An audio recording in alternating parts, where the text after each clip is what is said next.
I had Grok AI do a little research. I asked, which U.S. cities have the highest violent crime? St. Louis, Memphis, Albuquerque, Detroit, Cleveland, Tulsa, Baltimore. And wouldn't you know it, y'all, every friggin' one of them has a Democrat mayor. How many of them are led by Republicans? 0, not 1. But it's Liberal Tuesday, so let the games begin.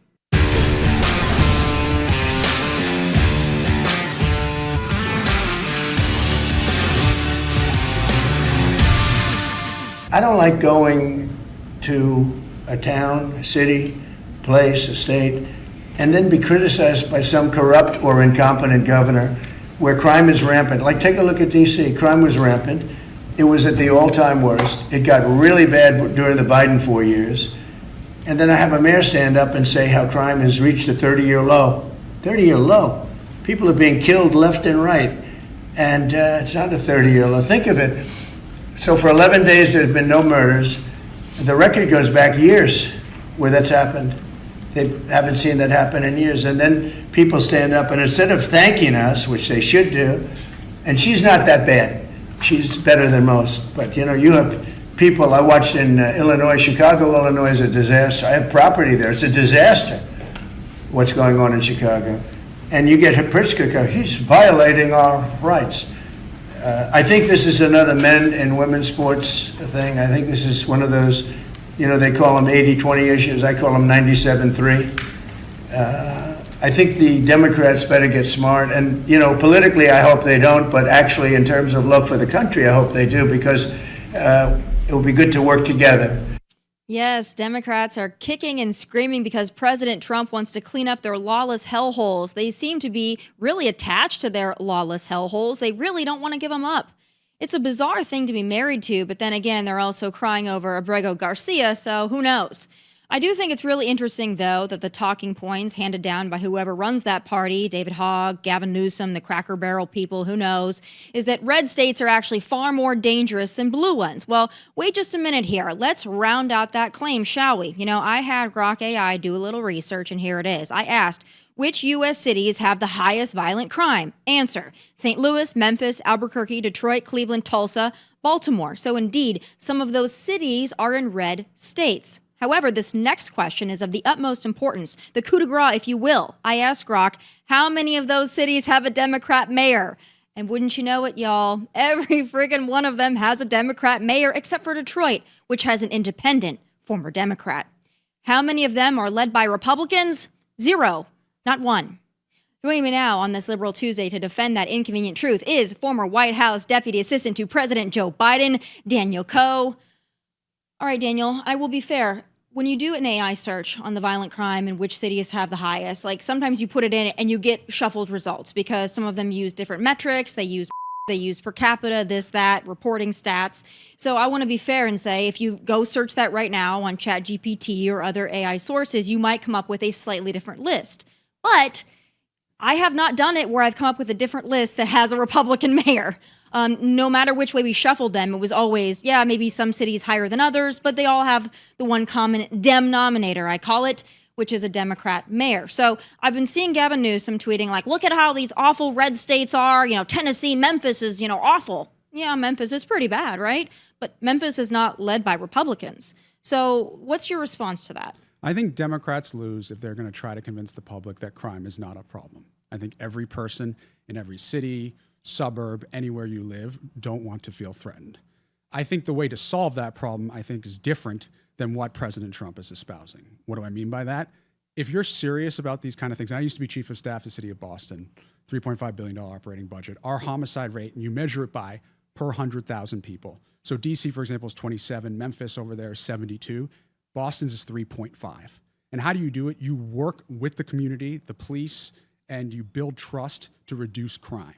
Donald Trump cut $800 million from programs like that in his latest proposal in the budget. That includes FBI agents, ATF agents, and community violence intervention programs. That's not how you solve this, and that is defunding the police.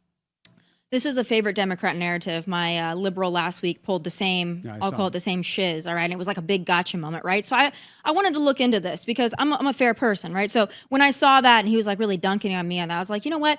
I think that if President Trump would have done that, it would have been a little bit more newsworthy, right? That it would have been like more of a sticking point with a lot of us law enforcement Republicans. So I dug a little bit deeper into it because I was like, wow, this is something I really need to look into because I certainly don't support something like that. And then once I dug into it a little bit deeper, I realized that a lot of the Democrat talking point there is surrounding budget cuts, but it's not really to law enforcement being law enforcement officers going out, locking people up, arresting people, keeping them in jail. A lot of this is this cockamamie BS with like let's do the mental health, the social services, let's do the finger painting parties, and like, let's try to reduce crime that way by the community, and we'll have all these intervention programs, which all sound really good, but they weren't cutting the mustard, so to speak. So 700 FBI agents are being eliminated.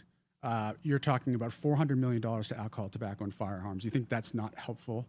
You don't think that President Trump has increased federal law enforcement to like and that big, beautiful bill has so much funding for federal law enforcement, for ICE, for the proposal also is $800 million of cuts. Let me give you a very specific example.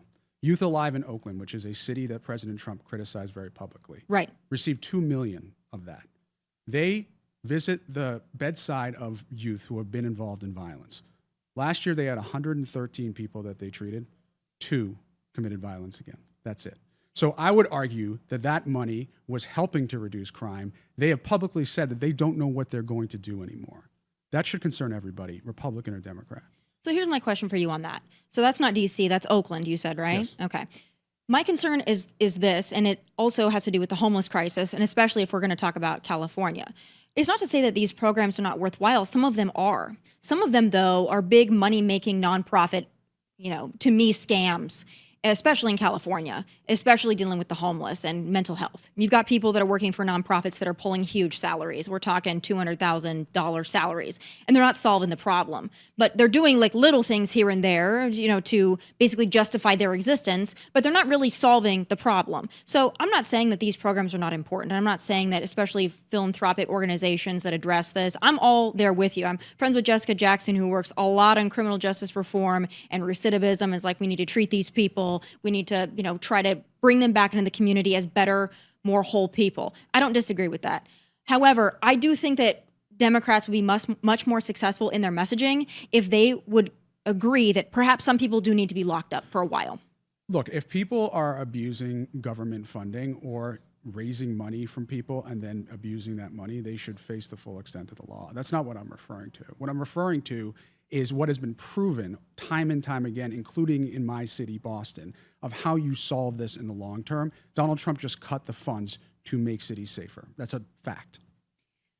When President Trump goes in now with the National Guard, and it's not a long-term solution, it's a short-term one, but it's certainly a deterrent, right? So when you're going in and you've got youth carjacking people and committing violent crimes and assault and making people just nervous and fear for their lives, whether they're going to be killed or slashed or whether they're just going to be mugged. Like, I think we can all agree that that's not the ideal situation. So when you put the National Guard in there on a temporary basis, it's obviously a deterrent because a little punk is not going to mess with somebody, in his camouflage fatigues, right? It's just not probably going to happen. You make people feel safer with the presence of law enforcement. I'm not saying this is going to solve the problem entirely. It's certainly not. However, I think President Trump looked at D.C.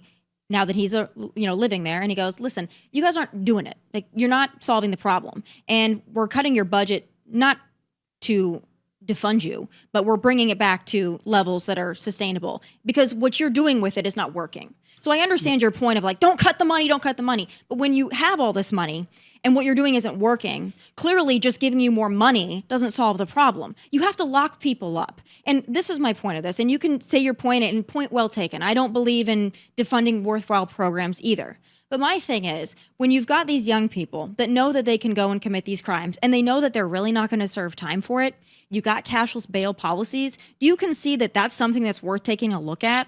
Look, here's the thing.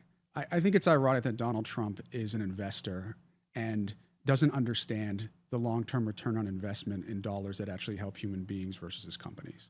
So my argument is that we should get troubled youth before they commit those crimes into good-paying jobs, into being productive members of society. There are countless examples. I used to be chief of staff of the Department of Labor. He has now cut $2 billion from the Job Corps program. That is a program that targets at-risk youth, puts them in housing, and trains them on how to do various craftsmanship and apprenticeships, around the country. That is a return on investment that is positive, that he has cut with no clear replacement. To me, that makes us all less safe. So I get your point of view. Some of these programs are worthwhile. Others, I would argue, again, I don't know if we've really seen the return in the investment. I don't know if that, it's very easy to say you pour money into something, it's just going to solve a problem. A lot of these weren't solving the problem. I think it goes back to this, and I agree with your perspective, and I want to help at-risk people too before they commit crimes. And I think the fatherlessness epidemic is a huge problem. I think there's a lot of social issues that need to be addressed as well that maybe government can't. But I would say this. To me, when we try to make all these arguments and we all have our list of talking points that we go off of, to me, I just see it as a real simple person. You had this money, the problem was not solved. Crime was not solved. People were fearing for their lives. People were getting mugged. People were getting carjacked. People did not feel safe to go out to dinner. It's unsafe. And President Trump looks at it and goes, what can I do to solve the problem? Well, I can send the National Guard out there to put maybe a Band-Aid on a bullet hole for now, and maybe I can encourage some of these city leaders to say, it is a solvable problem with the right resources. Yeah, I think one carjacking is too many. I think that's the reality of it. What I'm concerned about, though, is some of the effects of this in the long term. You know, I used to work in the White House in Intergovernmental Affairs, which was response to hurricanes and incidents around the country.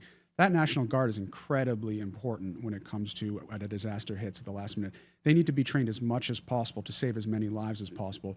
I'm not sure walking around the diplomat in D.C. is the way to help prepare for a hurricane that is coming, that we are currently in hurricane season. That's my point. Yeah. We have a lot of National Guard around the country. A lot of our states have sent National Guard to help. Right, away from states that, I didn't mean to interrupt you, but away from states that could be affected by hurricanes that need to be ready. That's my concern. Sure. And I'm not disputing I think with that you, I think they're pretty mobile. Like, I think if something really went down, I don't think it'd be too much of a stretch to pull them out of certain places and put them in others. You know, I get your point, and I agree that the National Guard has a lot of other roles. This is not a long-term solution, in my opinion, either. However, I see President Trump saying, this is a problem now. What can I do in my capacity to help this problem right now? And he's going to do it. And I think also he's showing an incredible amount of restraint for all the Democrats that are saying, oh, don't come to our city. He's saying, like, I want to be invited. I'm not just going to go. I would like Chicago, I would like Illinois to say, hey, we need you, and then I will provide the resources. I think that is a pretty decent approach. Do you think he will respect that? Do you think he won't come to Chicago unless Mayor Johnson invites him? Or Governor Pritzker? Mayor Johnson is never going to invite him, and I don't think Pritzker is either, because it's become such a political issue, and I think that's what it goes back to here. Yeah. I think, to your other point, I think if there could be some collaboration on crime instead of either side just trying to win on it, I think we'd all be better off. But unfortunately, these cities have gone for so long without addressing it, and the way that they've been addressing it, especially in Illinois, is like they were the first state in the country to be like cashless bail free for all. To me, if you're not addressing your problem, I think that President Trump will wait for the invitation, but I don't know why these states are putting up such a fight to try to preserve crime. I think that if you talk to Mayor Bowser, she would tell you where she thought the best use of those resources were. I agree with you completely that we shouldn't say that crime is at a 30-year low, which it is in D.C., and say, therefore, we don't need more crime prevention and crime help. I completely agree with you on that. But I think a mayor who is in it every single day, as someone who used to work for a mayor, can tell you exactly where they need more resources. And I would tell you that I bet Mayor Bowser will tell you that, again, marching the National Guard around Georgetown is not the way to reduce crime in D.C. Do you think that the cashless bail policies need to go? I think we need to look at all different parts of the criminal justice system and understand from perspectives of a lot of people where we need to proceed.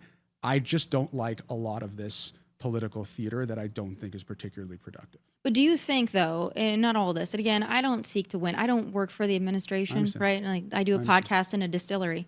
I don't have a dog in this fight, really. By the way, there's some great moonshine out there. There are some great options out there. My thing is this.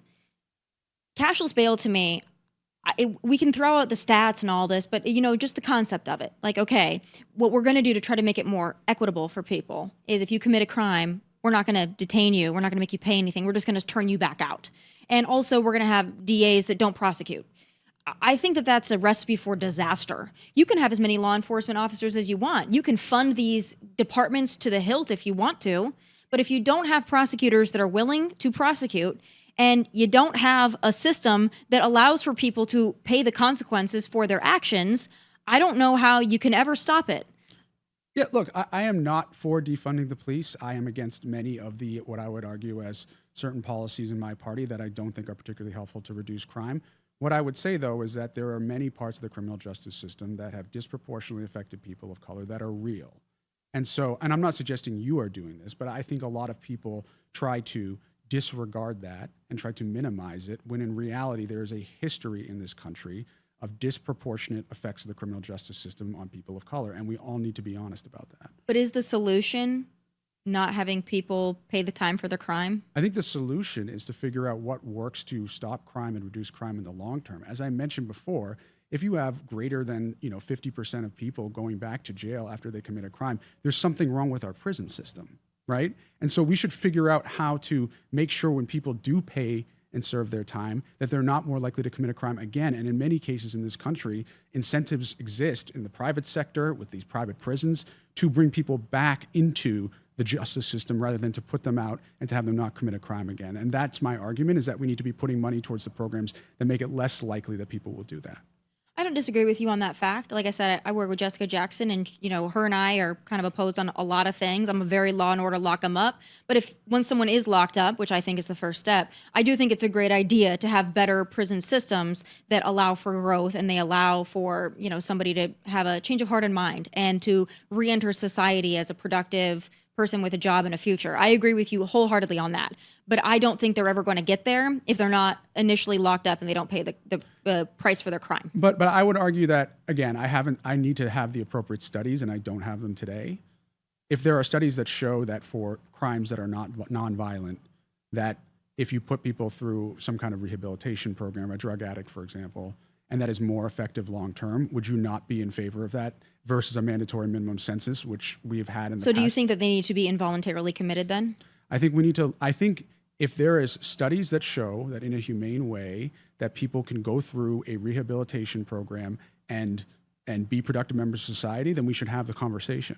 Okay. I mean, I think all of us have had people in our lives who have struggled with addiction and all of that. Mm-hmm. And what I'm saying is that we need to be thoughtful about this, and I'm not suggesting you're arguing this, but I think there's a lot of very black and white statements and talking points on this that I don't think hold water when you think about the nuance of human beings in society. I don't disagree with you on that. I just don't think leaving them on the streets and giving them clean needles is the answer. But I do want to play a clip. The DNC had a little shindig. I don't know if you were there. It looked like a real good time. I was not there. I can't imagine. I would love to be a fly on the wall on this. I mean, when you say conservatives throw better parties, the clips I'm going to play for you are just going to reinforce that.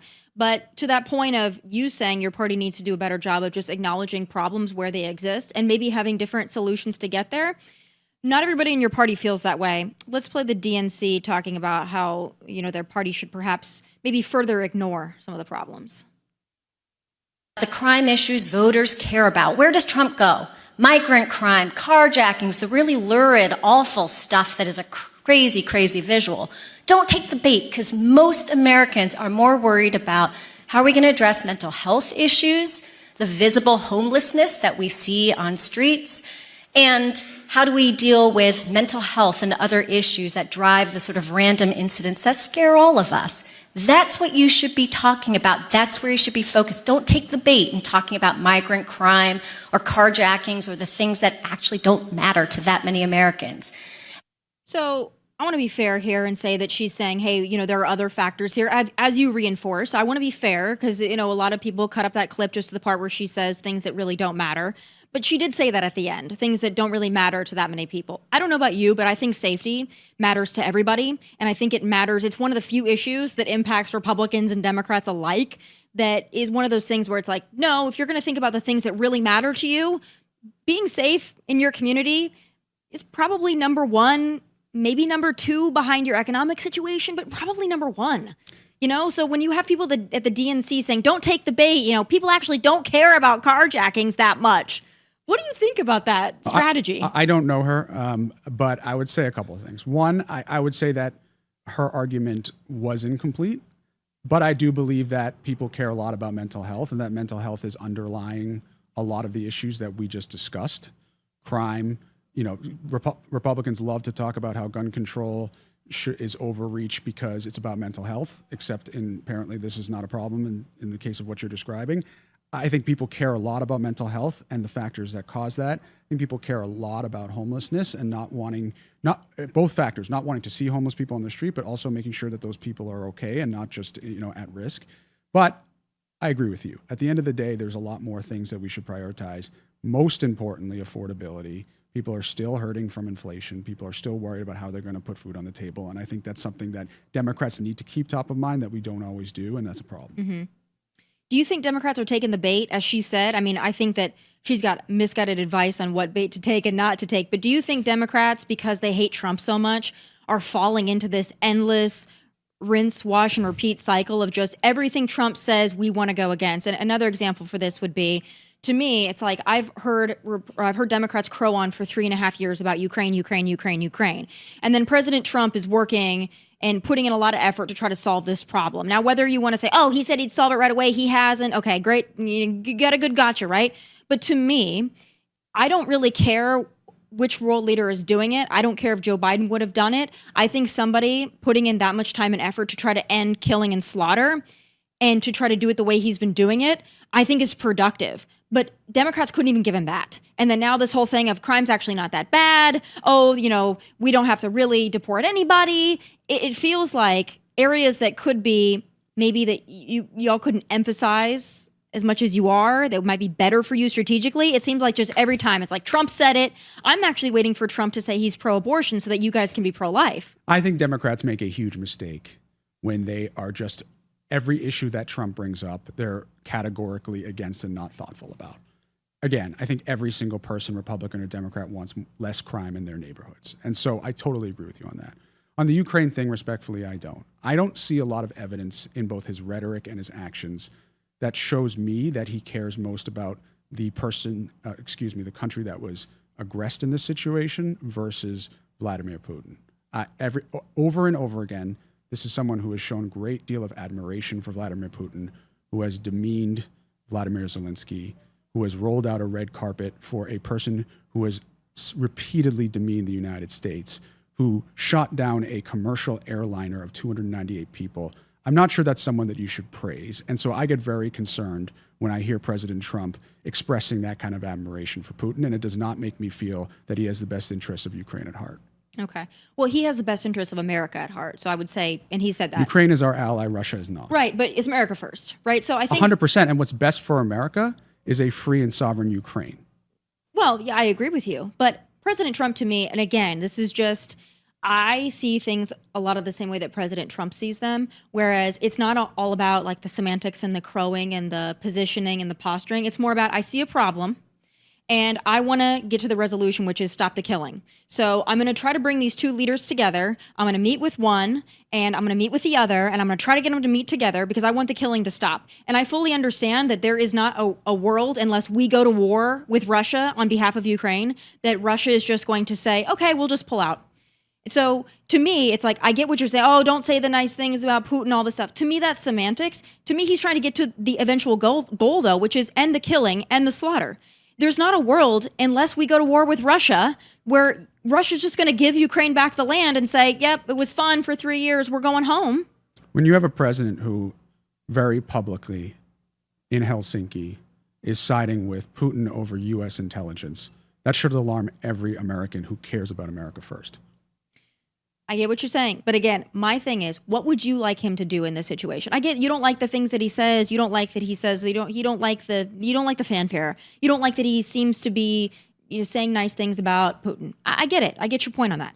What would you rather have him do, words aside, to try to broker a peace deal here that he's not already doing, besides just going and fighting the war for Ukraine? I think we should play out what a Russia favorable strategy would be, which would mean that he would roll through Ukraine, proceed on to Poland, and reconstitute the USSR.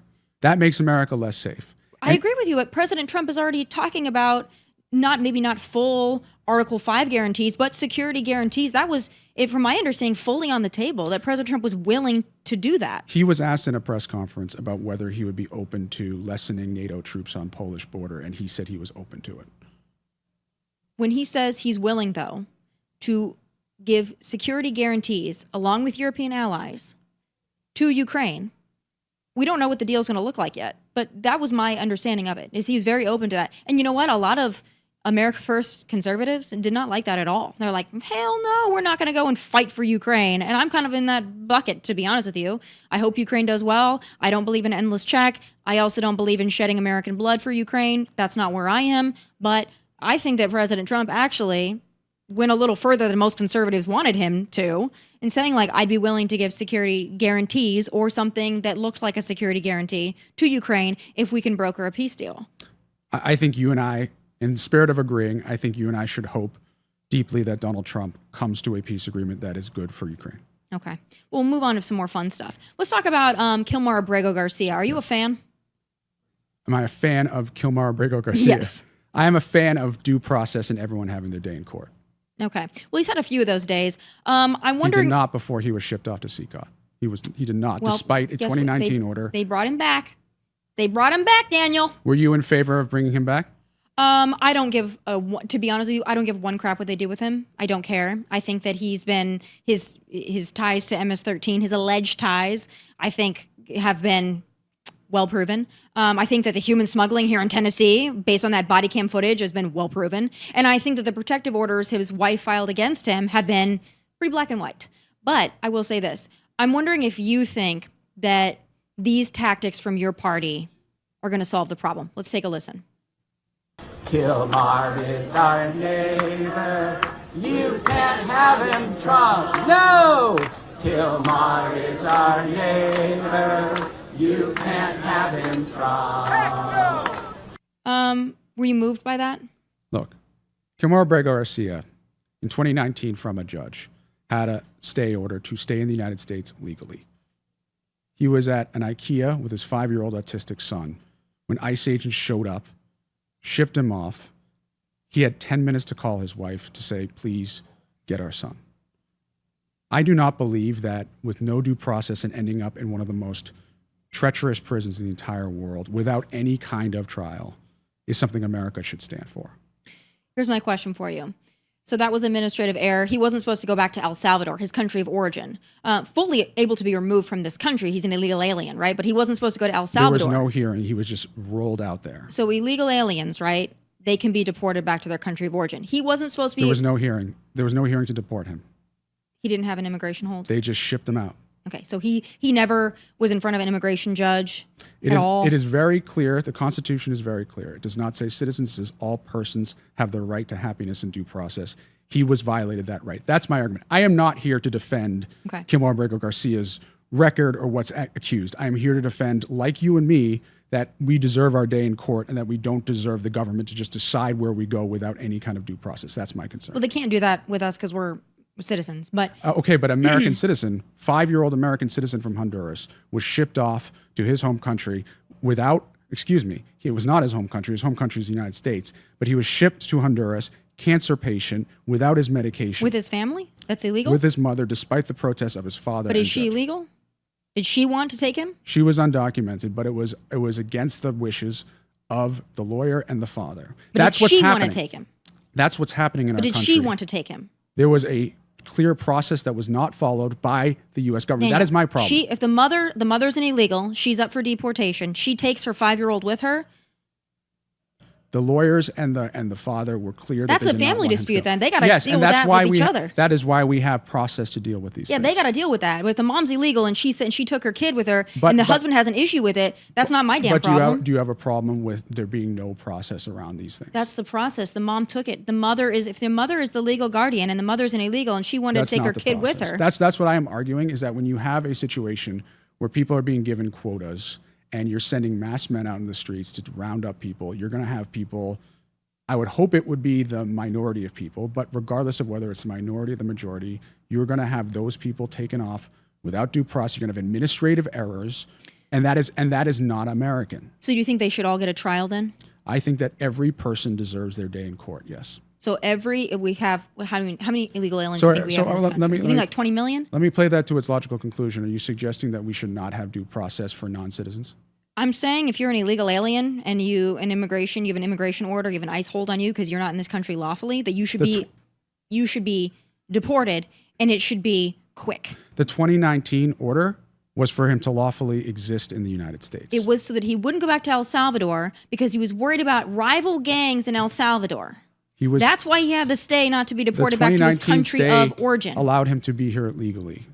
If they decided to change that because they had evidence that he was a violent criminal, they should have had that day in court and they let it play out like we're doing. So he was detained here in Tennessee because of his charges for human smuggling, right? So that he had his little process here, right? He didn't. He has charges levied against him and he should go through the process. If it's proven that he did it, he should be deported. I am not arguing against that. Okay.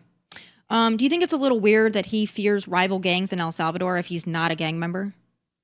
Absolutely not. He was recruited by Barrio 18 when he was there, and he didn't want to join the gang, and that's why he fled El Salvador. Okay. So why was he traveling across my state of Tennessee with all these people in his car with no luggage or anything? What was he doing with them? Were they going to the Chuck E. Cheese?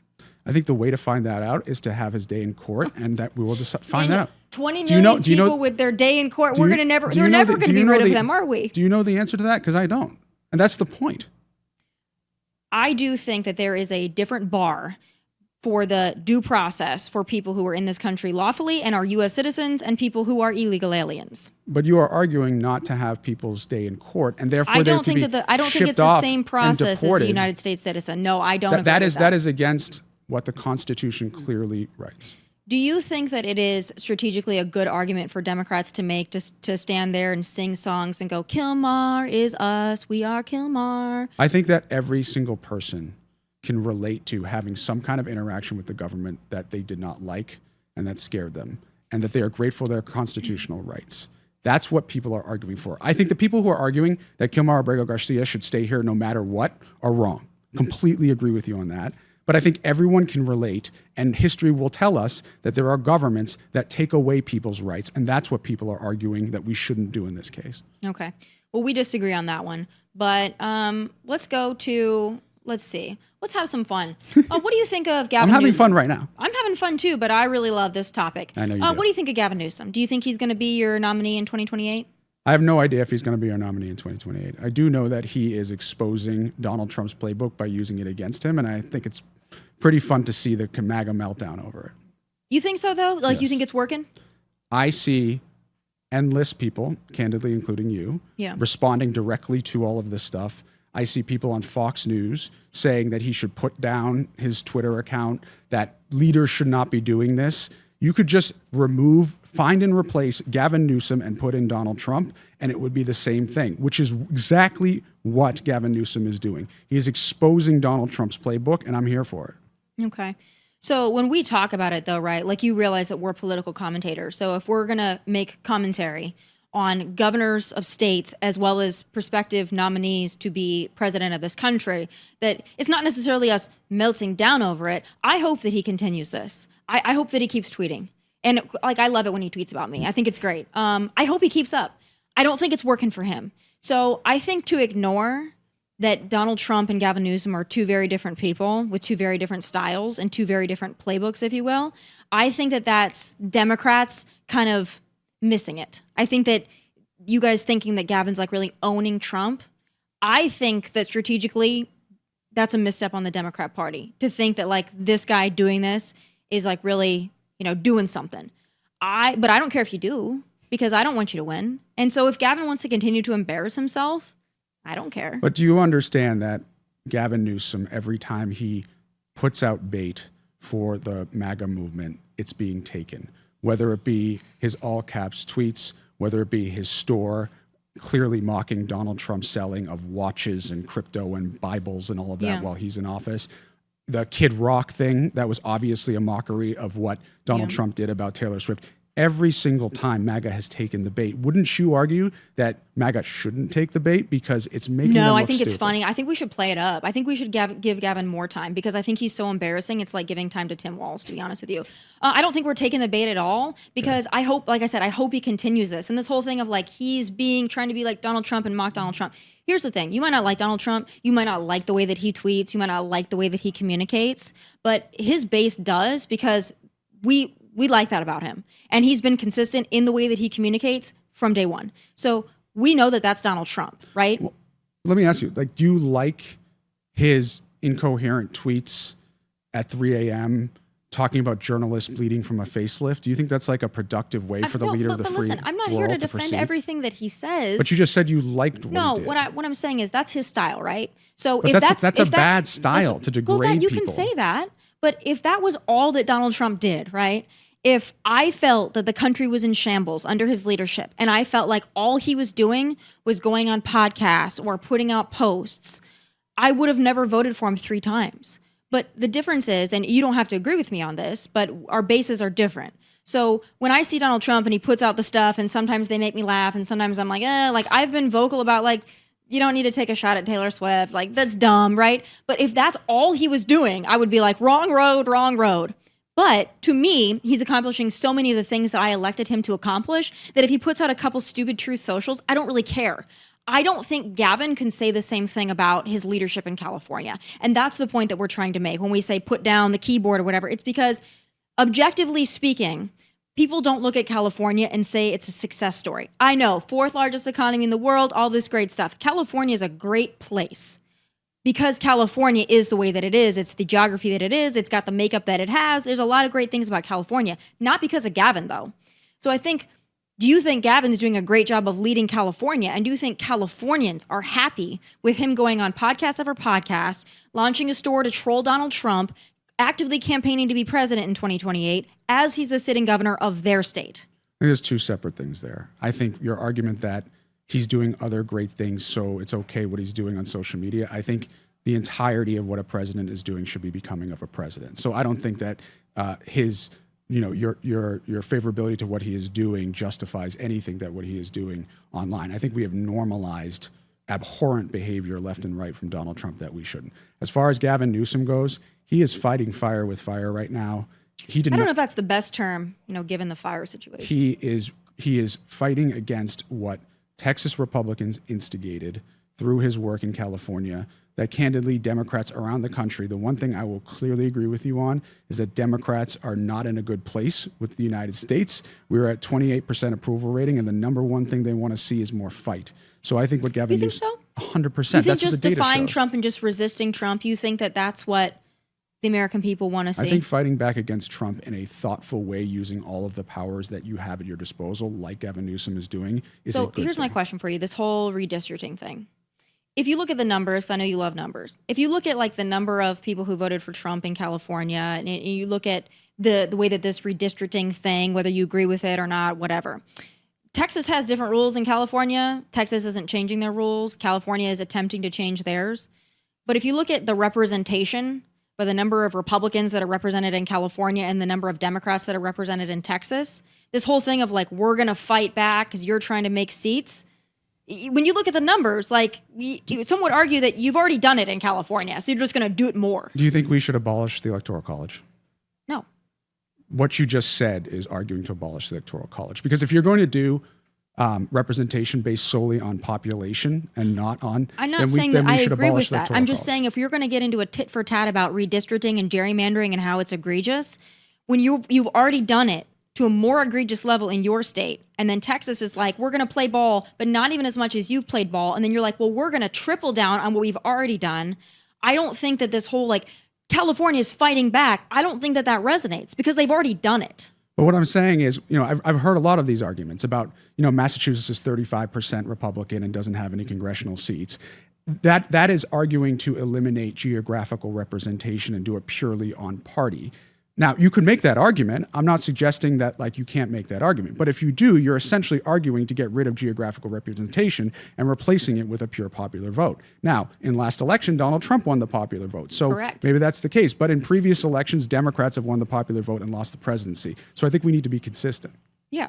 I have no problem with consistency. What I'm saying is just the Democrats that are crying, and I mean crying over what Texas is doing, it seems a little rich when you look at what they've already done in their states. That's the point that I'm trying to make. And if they get this on the ballot to redistrict and to, eliminate the commission and basically draw their own lines, the people that are running in those places draw their own lines, and it fails on that ballot in California. Do you think Gavin Newsom is going to look like a real jack?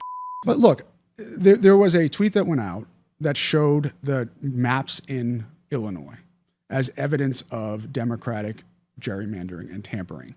And the evidence of that was like a small sliver carved out, something like this. It's pretty wild looking. Right. But I'm saying for many Republicans who are proposing redrawing these maps based on purely partisan representation, it's not even going to have any coherence, because that means that you want it purely on representation, not on geography, which again is an argument that one could make if you want, but it's an argument to eliminate the Electoral College, which I think a lot of Republicans would suddenly and miraculously about face No, on. I think that we're just saying, hey, listen, if you guys have been doing it, why the hell should we not be able to do it in Texas? If you guys are going to draw a map in Illinois that looks like something that a preschooler would bring home to mommy, then I think that it's like, well, why the hell can Texas not It do would it look a then? lot worse than a preschooler draw it if you were to try to create districts purely based on We're not saying that. That's what a lot of We're not saying that. people We're just saying, hey, you guys have already done it, so why are you getting so pissed that now Texas is doing it? But you didn't answer my question. If they put this on the ballot and Californians reject it, does Gavin Newsom look like a jack? I think that he is doing everything he can to If the people of California reject his scheme, does that make him look like a jack? I think he's getting a lot of credit for Democrats for fighting back. So you won't answer the question, but you know the answer. Let's talk about somebody else. Speaking of people who, maybe don't say the best things all the time. Let's go to an old favorite, Tim Walz. Here's what he thinks about people like me. Think of how easy it would be to be a damn Republican. Oh, what should I wear today? This stupid freaking red hat. What should I say today? I don't know. Just make sure it's cruel. Who do we listen to? That guy. Oh, the felon in the White House? Yeah, listen to him and that will be fine. Now he's talking about burning flags. He's going to have flag burning or whatever, because he knows there's a hell of a lot of flags with his picture on it that are going to get burned. So, again, I don't know if it's the best look I think he wants to run in 2028, by the way. He's one of those people who just doesn't get it. He doesn't get that he's not it, right? But you think him saying about Republicans that, how easy it would be, we just pick out a stupid freaking red hat and basically making fun of us, calling us like rednecks and dumb. Do you think that that's a good look for the Democrat Party? I'm not talking about him talking about Trump. He can talk about Trump. Talking about Republicans who make up a majority of this country as evidenced by the popular vote. Do you think that that's like a smart move? Look, I don't know about that, but what I do know is that this was a guy who was harassed and harangued by MAGA throughout the election. His masculinity was questioned. The fact that he was, the representative of the Gay Straight Alliance at his school was mocked. So I'm not really sure Republicans are in a position to not throw stones in this one. My question is, though, again, as constituents and as humans, sometimes people go on anonymously and they say horrible things about Tim Walz and whatever, right? But when you flip it around and you say him as somebody who wants to run, and you're calling a majority of this country, you're saying that we're just stupid rednecks with our red hats and all this stuff. I don't know strategically that that's smart. Yes, was he mocked by MAGA? Sure. And I don't think it was anonymous. I think it was like very clear who was saying those things. Yeah, but I mean, there I were said like it. senators calling him Tampon Tim. I mean, well, I would call him Tampon Tim because he wanted tampons in the boys' bathroom. I think that's a little weird. I think you understand the connotation of that. That was disrespectful.